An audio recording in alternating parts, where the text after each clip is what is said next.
Provinsi Lampang, ada sebuah asrama tua yang terletak di ujung gang di belakang universitas.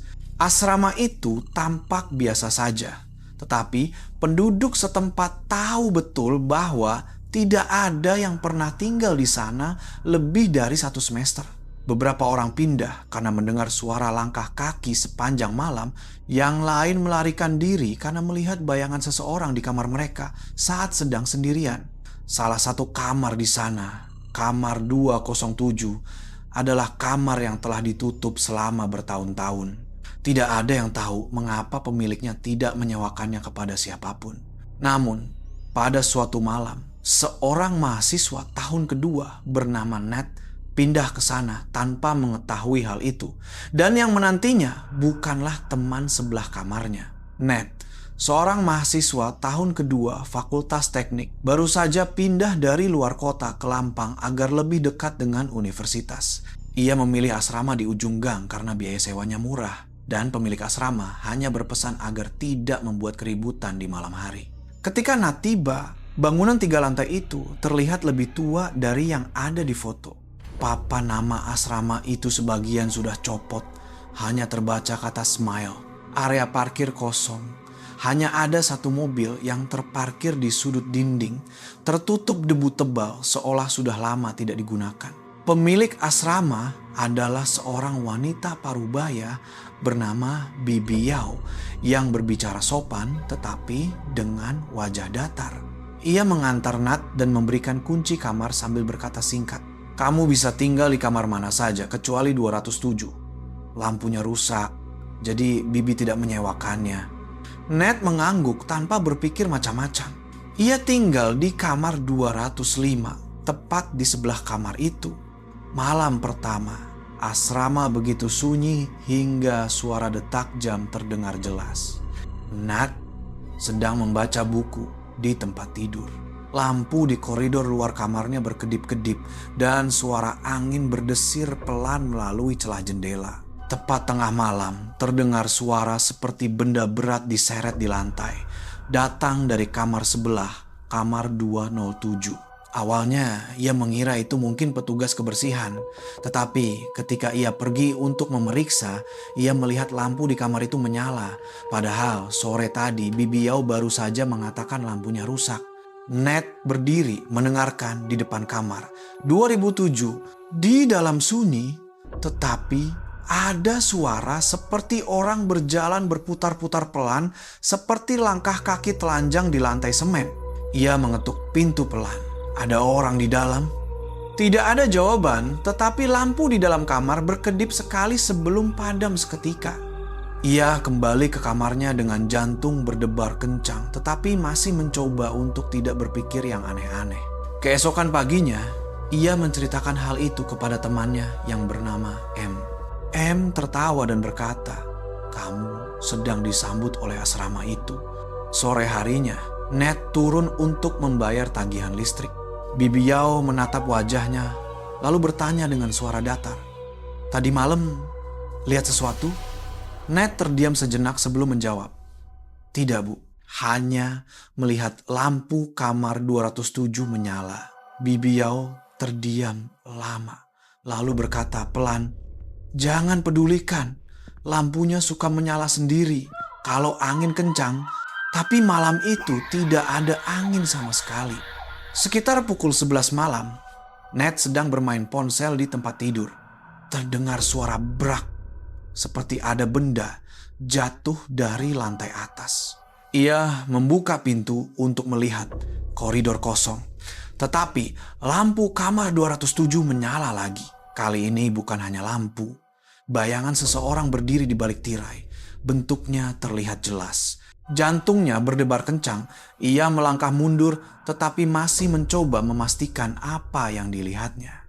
Bayangan itu perlahan menoleh ke arah pintu, seolah tahu ada yang sedang mengawasinya. Ned bergegas kembali ke kamar, mengunci pintu, lalu mematikan lampu dan tidur dengan pakaian masih lengkap. Pukul 2 dini hari, pintu kamarnya diketuk 3 kali. Tok tok tok. Ia tidak berani bergerak. Suara itu hening sejenak sebelum terdengar suara seperti benda keras diseret di lantai tepat di depan kamarnya.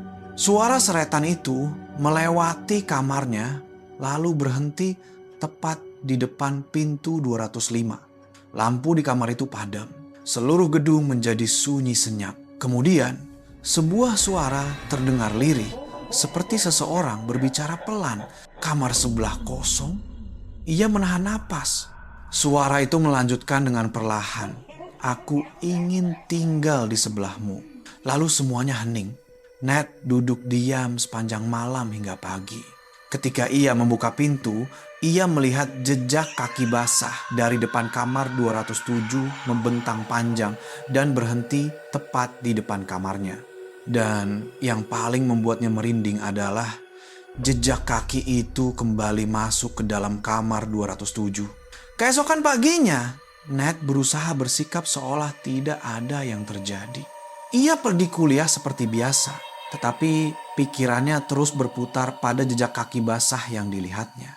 Saat kembali ke asrama di sore hari, ia sengaja melirik ke arah kamar 207. Pintunya masih tertutup seperti biasa, tetapi pada gagang pintunya ada bekas sidik jari basah, seolah baru saja ada yang memegangnya.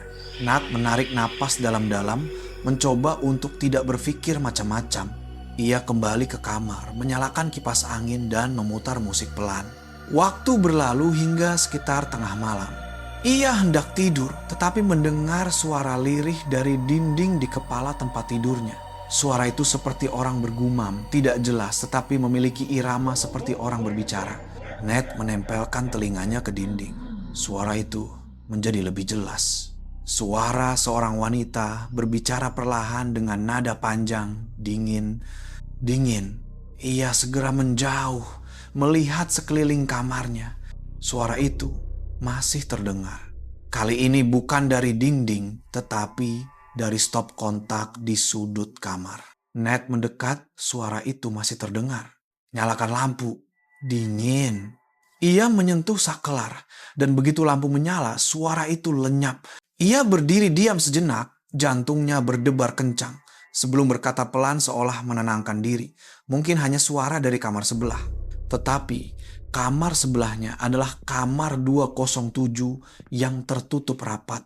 Keesokan paginya, Ned turun untuk bertanya kepada Bibi Yao tentang suara langkah kaki dan lampu yang menyala sendiri semalam. Bibi Yao menatapnya lekat-lekat lalu berkata dengan suara rendah, "Kamu sudah mendengarnya, ya?" "Mendengar apa, Bu? Suara dari stop kontak?" Ned mengerutkan kening. "Bibi pernah mendengarnya." Bibi Yao terdiam sejenak sebelum menjawab perlahan. 3 tahun lalu, ada seorang gadis yang tinggal di kamar itu baru mahasiswa tahun pertama. Namanya Mai. Suatu hari, terjadi korsleting listrik pada stop kontak di dekat kepala tempat tidurnya.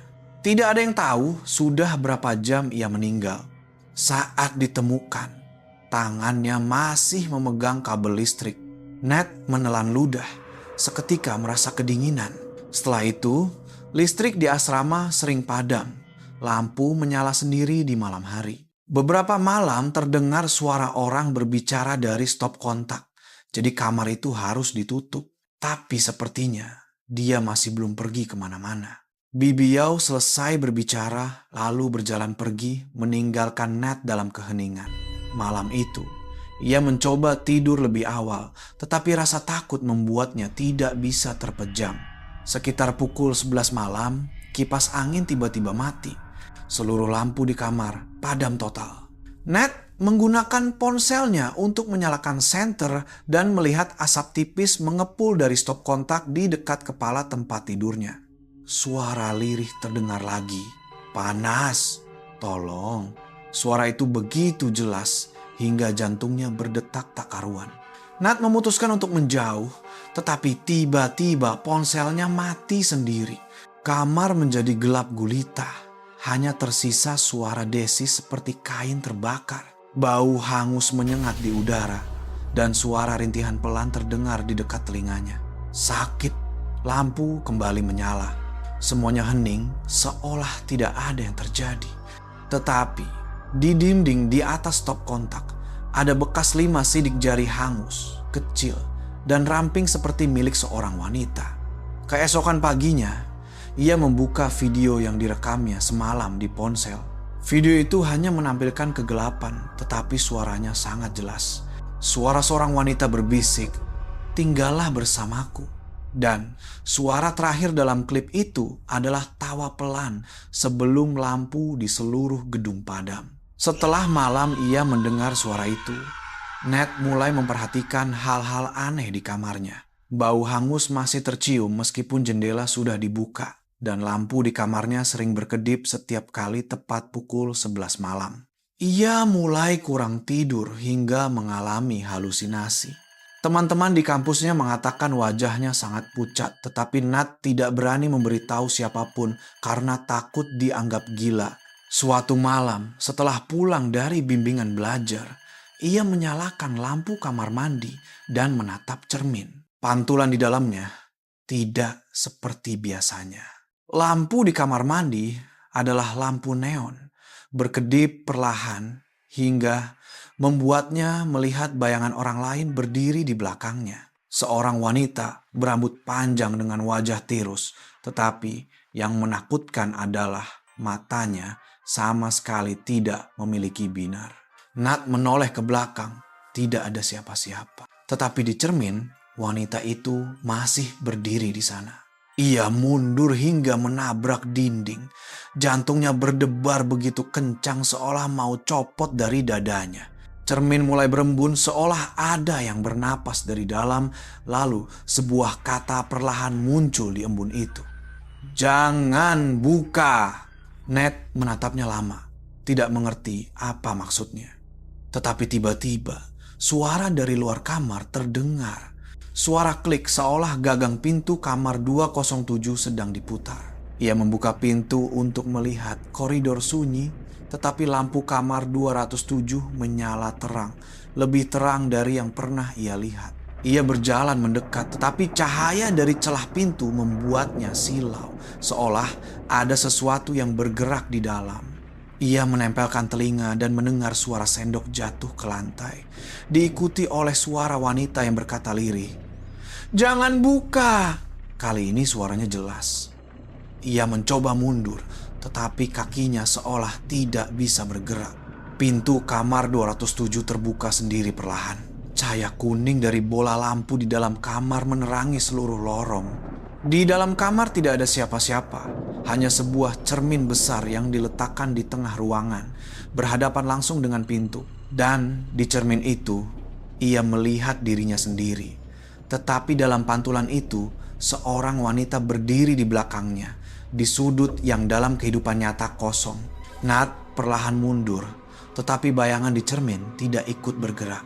Bayangannya berdiri diam, seolah menatap keluar dari dalam. Tiba-tiba, bola lampu di kamar 207 berkedip kencang hingga semuanya padam. Ia berlari kembali ke kamarnya, menutup pintu, mengunci gerendel, dan duduk diam di lantai. Lampu di kamarnya ikut padam. Dan dalam kegelapan itu, ia mendengar suara lirih dari cermin di kamar mandinya. Suara seorang wanita berbisik, "Sudah kubilang, jangan buka." Suara itu diikuti oleh suara kaca pecah. Cermin di kamar mandinya retak memanjang dari atas ke bawah. Keesokan paginya, ia menemukan pecahan kaca berserakan di lantai. Tetapi yang paling mengerikan adalah di permukaan kaca yang pecah itu terdapat banyak sekali sidik jari kecil. Dan di tengahnya ada tulisan, "Kamar ini bukan milikmu." Setelah kejadian malam itu, Nat nyaris tidak mau kembali ke asrama. Ia mulai sering menginap di rumah temannya, tetapi pada akhirnya harus kembali karena tidak punya tempat tinggal tetap. Suatu sore, ia melihat Bibi Yao sedang membuka kamar 207. Seorang pemuda berusia 20-an berdiri di sampingnya membawa kardus penuh barang. Nat menatap cukup lama sebelum bertanya pelan, Bibi menyewakan kamar itu lagi. Bibi Yao menjawab datar, "Anak ini yang minta tinggal di sini. Katanya tidak takut, jadi Bibi coba saja." Pria itu tersenyum padanya. Nama saya Om. Kakak tinggal di sebelah kan? Ned mengangguk tetapi hatinya merasa aneh. Kamar itu seharusnya tidak ada yang menempati. Malam itu seluruh gedung sunyi. Tetapi sekitar pukul 11 malam, Ned mendengar suara barang jatuh dari kamar sebelah, diikuti suara orang menyeret-nyeret barang. Mungkin dia sedang menata barang, pikirnya. Tetapi ketika ia mendengarkan lebih saksama, suara itu terdengar seperti tawa seorang wanita. Tawa pelan dan panjang seolah orang itu berada di dekat pintu. Ia mencoba mengabaikannya hingga beberapa malam berlalu. Setiap malam akan terdengar suara percakapan dari kamar 207. Terkadang suara Om, terkadang suara seorang wanita. Percakapan pelan seperti sepasang kekasih yang tinggal bersama. Suatu pagi, Ned bertemu Om di depan kamar dan bertanya, "Semalam ada teman yang menginap." Om tersenyum tipis. "Iya, pacar saya datang untuk tinggal bersama." Ned mengangguk. Tetapi yang membuat hatinya dingin adalah di tangan Om ada sebuah sisir rambut wanita, tetapi di cermin di lorong, pantulan gambar menunjukkan ia berdiri sendirian. Beberapa hari setelah itu, Ned mulai mendengar suara-suara aneh yang lebih sering. Suara air keran menyala di kamar mandi pukul 2 dini hari, suara orang berjalan di balkon tengah malam. Beberapa malam, ia mendengar Om berbicara di dalam kamar, seolah sedang berbicara dengan seseorang. "Jangan lihat, dia mendengar kita." Ned tidak mengerti, tetapi mulai merasa ada sesuatu di kamar itu yang telah bangkit. Suatu pagi, pintu kamar 207 terbuka sedikit. Ned hanya melirik sekilas dan melihat bayangan seorang wanita berdiri di dalam kamar membelakangi pintu. Rambutnya panjang menutupi wajahnya, mengenakan seragam mahasiswa putih pucat. Ia tertegun sejenak sebelum bertanya pelan, pacarnya Om ya?" Wanita itu tidak menjawab, hanya perlahan menoleh. Tetapi sebelum Ned bisa melihat wajahnya, Om membuka pintu dari sisi lain, tersenyum cepat dan berkata dengan suara pelan, "Jangan dilihat, Kak." Dia tidak suka wajahnya dilihat orang. Ned mundur, merasa merinding di sekujur tubuh. Tidak lama setelah itu, Om mulai tidak pernah keluar kamar sama sekali. Sore hari, Bibi Yao mengetuk pintunya untuk memanggil, tetapi tidak ada jawaban. Pada malam ketiga, lampu di kamar 207 menyala terang sepanjang malam. Suara tawa wanita yang lirih terdengar dari dalam. Ned tidak bisa tidur, jadi ia mencoba mengambil ponselnya, membuka kamera depan kamarnya dan mengarahkannya ke kamar 207. Gambar di layar menunjukkan pintu kamar tertutup, tetapi ada bayangan dua wanita berdiri di depan kamar itu, menoleh ke arahnya. Tiba-tiba, lampu di kamarnya padam. Suara dari perekam di ponselnya berkata perlahan, "Kamu sudah melihatnya." Lampu kembali menyala. Ned melihat ke arah pintu. Tidak ada siapa-siapa di sana. Tetapi di lantai kamar Om, ada sepasang sepatu mahasiswa, basah dan penuh noda tanah. Keesokan paginya, Bibi Yao mengatakan bahwa Om pindah tengah malam tanpa meninggalkan barang apapun. Tetapi di depan kamar 207 ada sepiring nasi. Di piring itu ada rambut panjang yang melilit penuh. Dan pada saat itu juga lampu kamar 207 berkedip lagi. Setelah Om menghilang, Bibi Yao mulai curiga. Ia mencoba meneleponnya, tetapi tidak ada yang menjawab. Barang-barang di kamar juga masih lengkap. Pagi harinya, Ned turun ke lantai bawah dan melihat Bibi Yao duduk di depan layar monitor kecil menatap gambar dari kamera CCTV asrama. Wajah Bibi Yao begitu tegang hingga Ned harus bertanya, "Bibi sedang melihat apa?" Bibi Yao menoleh perlahan. Tadi malam terjadi sesuatu di kamar itu. Ia memutar ulang rekaman ke pukul 1.45 pagi. Kamera di lorong lantai 2 menangkap gambar pintu kamar 207 yang perlahan terbuka. Seseorang berjalan keluar, rambutnya panjang sepinggang, mengenakan seragam mahasiswa putih pucat. Wanita itu berjalan perlahan menyusuri koridor, lalu menghilang ke arah tangga. Kurang dari 1 menit kemudian, lampu di seluruh gedung padam total. Kamera mati selama 10 detik. Ketika menyala kembali, gambar di layar menunjukkan pintu kamar 207 tertutup seperti semula. Nat berkata dengan suara lirih, "Itu pacarnya Om." Bibi Yao menggelengkan kepala. Tidak ada yang pernah melihat pacarnya. Tetapi kamera di depan gedung dari sudut lain melihatnya lebih jelas. Ia mengganti layar ke gambar dari kamera di pintu keluar belakang gedung. Tepat pukul 2 pagi, terlihat wanita yang sama keluar dari pintu belakang. Di tangannya membawa sesuatu yang tampak seperti lengan manusia, terbungkus kain putih. Nat merasa dingin sekujur tubuh. Ia mundur secara otomatis. Bibi Yao berkata perlahan. Setelah itu, tidak ada yang melihat Om lagi. Nat bertanya pelan. Lalu apa yang akan Bibi lakukan dengan kamar itu? Bibi Yao menghela napas, menutupnya lagi. Dan kali ini Bibi tidak akan membukanya lagi. Tetapi malam itu, suara dari kamar 207 terdengar lagi. Pukul 11 malam, lampu di kamar Nat berkedip dan suara seretan barang terdengar dari sebelah.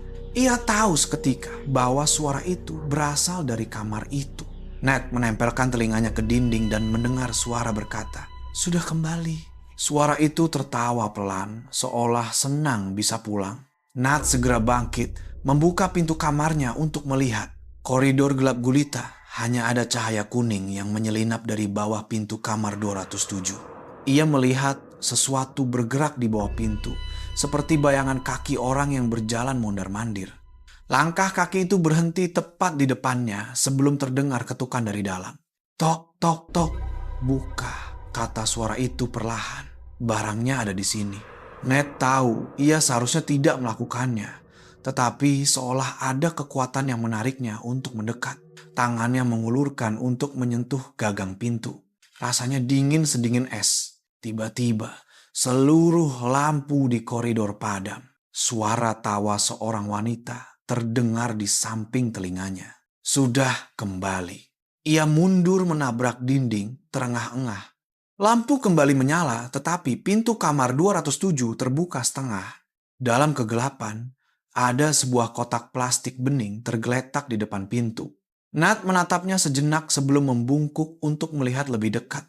Di dalamnya ada sisir rambut dan kabel pengisi daya ponsel yang pernah ia lihat di tangan Om. Dan ada selembar kertas terlipat di dalamnya. Ia menggunakan ujung tongkat untuk mengeluarkannya. Di kertas itu hanya tertulis satu baris. "Jangan buka jika tidak ingin bersama selamanya."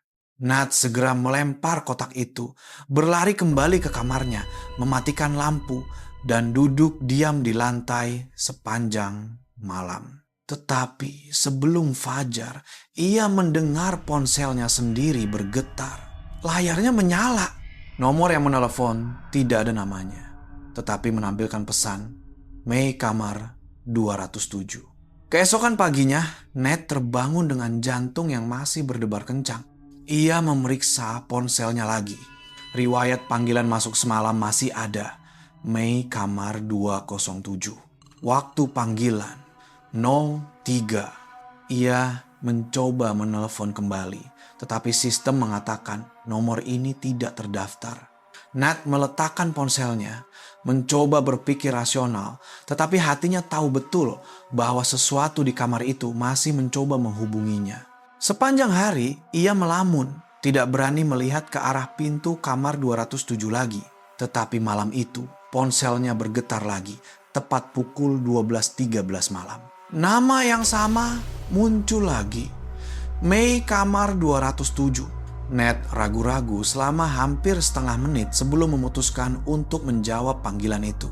Suara pertama yang ia dengar bukanlah suara ucapan, melainkan suara korsleting listrik yang mendesis seperti kabel menyentuh air, diikuti oleh suara napas pelan seorang wanita. Di kamar sebelah, ya, Nat tidak berani berbicara, hanya mendengarkan dalam diam. Suara itu melanjutkan, "Nyalakan lampu, dingin." Nat tidak bergerak, tetapi lampu di kamarnya menyala sendiri. Jantungnya berdebar kencang. Ia berkata pelan dengan suara bergetar, "Apa yang kamu mau?" Suara itu tertawa lirih. "Tinggallah bersamaku." Sinyal mulai terganggu seperti ada lonjakan listrik. Dan sebelum panggilan terputus, ia mendengar kata terakhir, "Di sebelahmu, panas." Tiba-tiba, stop kontak di dekat kepala tempat tidurnya mengeluarkan percikan api. Suara korsleting terdengar lagi, bau hangus tercium di udara.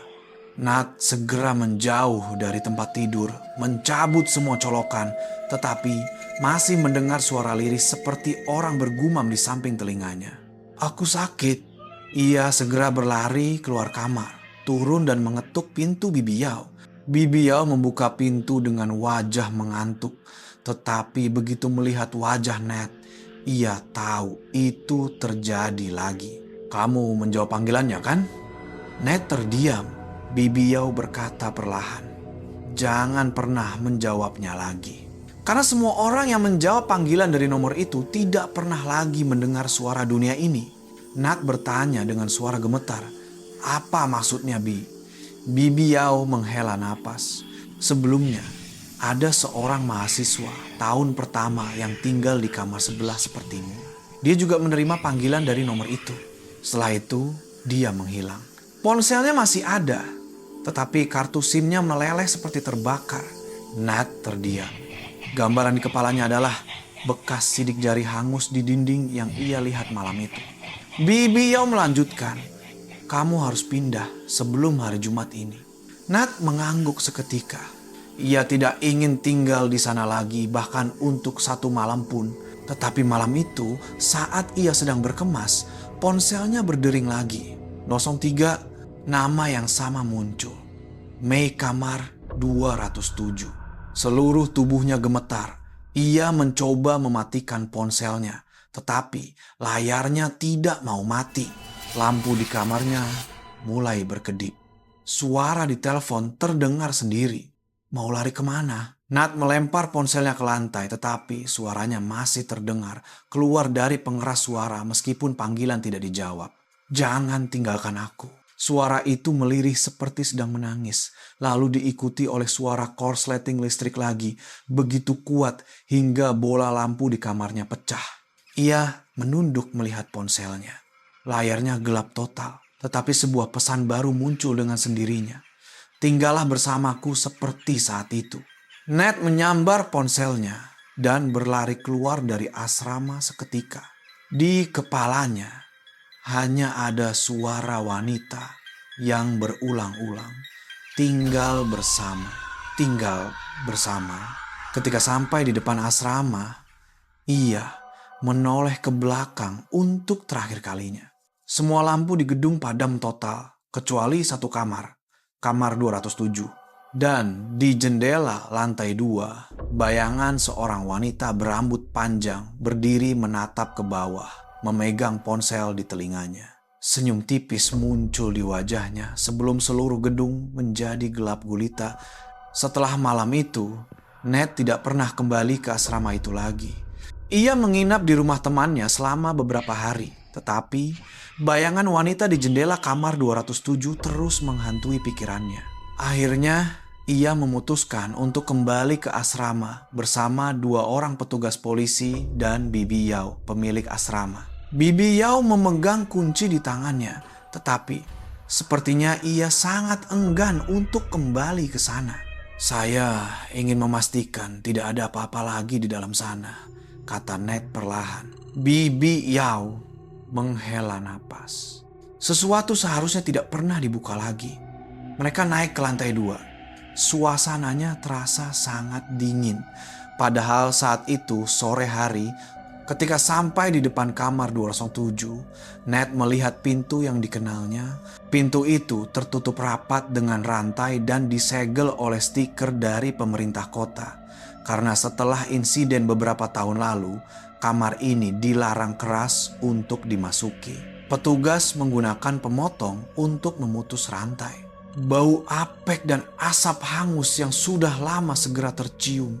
Di dalam kamar sunyi, Ada bekas hangus di sepanjang dinding, sebuah meja kayu tua ditinggalkan di tengah ruangan, dan di dekat kepala tempat tidur masih ada stop kontak yang setengah terbakar. Nat berjalan mendekat, merasa seperti ada yang mengawasinya.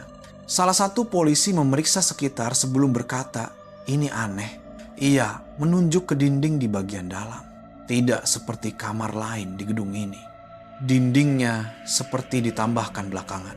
Kamar ini sepertinya memiliki dinding ganda, katanya pelan sebelum mengetuknya. Suara kosong terdengar sebagai balasan. Wajah Bibi Yao pucat. Ia menunduk dan berkata, disitulah titik apinya hari itu. Ia menceritakan bahwa pada malam Mai meninggal, ada percikan api dari stop kontak dan tirai terbakar. Petugas pemadam kebakaran datang terlambat.